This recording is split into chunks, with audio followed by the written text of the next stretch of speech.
It's World AIDS Day. I'm sitting down with Dr. Eric Gomer. He's the HIV and TB coordinator for Doctors Without Borders. Today we're going to be talking about the state of AIDS in South Africa and a brand new book that unpacks the journey that South Africa has gone on when it comes to HIV/AIDS. Hello. Hello, Jennifer. It's nice to see you. It's World AIDS Day today, so I imagine you're a very busy man today. Yeah, it's a celebration, a usual one. And for us, it's the opportunity to look back and see we've been here for 15 years, starting the first antiretroviral program in the public sector. And it's the opportunity to see what we could do better. Yeah. Now, I think it's important to start off by talking about the state of HIV/AIDS in South Africa. Where do we currently stand? Well, we have come a long way, needless to say. Looking back in when I arrived here in '99, I mean, there was no such thing as a public sector treatment program for HIV.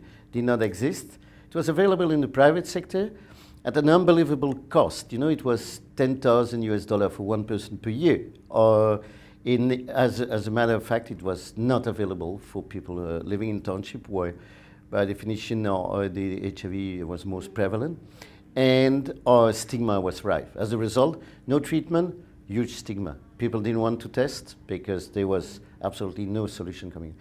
Now, 15 years down the line, there is officially something like 3.1 million people on treatment, and definitely the stigma has gone down, and the cost of treatment has gone down. We pay nowadays in the public sector something like $130 per person per year. So from 10,000 we went down, and the one brings the other.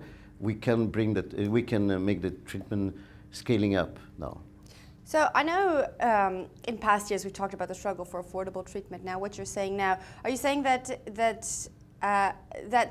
it's not really there anymore? It's more accessible to the majority of South Africans? It's definitely more accessible to the majority, no doubt. As I gave you the figures, but it would be very dangerous. In a way, it's a mistake that I would take an analogy the TV world did something like 20 years ago. We have now the tools, let's just implement it. No, new tools, new drugs are coming out regularly. We need new preventive tools. I'll speak about that later on. And I think the battle goes on. And when we speak about the battle, I'm alluding to a famous battle, the court case we had here in 2001, which was to allow access to generic drugs, right? And that's reduced the price dramatically. While we are slowly, off that battle, I think pharmaceutical companies and others are working permanently to make sure to reinforce the patent law and make sure that they sell the product at high price. So I would say we need to remain vigilant about it, because there are new stuff out there that I would like everybody to benefit, rich or poor. Now, you said we need some more preventative tools. What kinds of tools are we speaking about? Well, nowadays, definitely where we have succeeded is in treating a lot of people. As I said, 3.1 million.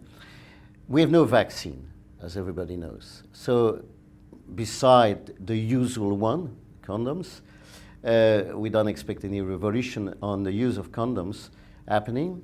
To the contrary, there's a little bit of banalized perspective there.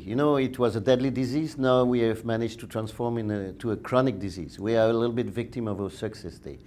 So I'm not sure that condom use is going to increase in the future. So in absence of vaccine, what recent studies have shown is that the best preventive tool is to treat people.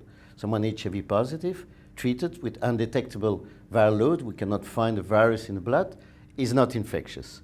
So that is, for the moment, the best tool we have. Hence, new recommendation that are saying, WHO recommendation, it's called test and treat. You might have heard about 90-90-90 from UNAIDS. It says what? It says if we treat 90% of all people HIV positive, we put them on treatment and we keep them on treatment with undetectable viral load, we're going to control this epidemic by 2020 and potentially eliminate it by 2030. So that is, for the moment, what the scenario we try to work on. But what does it mean at the scale of South Africa? 3 million on treatment, and we have officially an estimate 6.8 million people infected. So we need to double the number of people we are treating. And not only to double, we need to reach out at the young people. You know, the 15, 30 years old. Those ones, they are not in our clinic. They are not there. Why so? Because they're busy.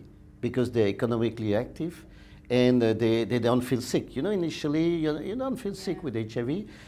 It only comes after 5 to 7 years that you are really symptomatic. We get the desperate one and we have managed to make them survive. But the young one, no, we don't reach out at them.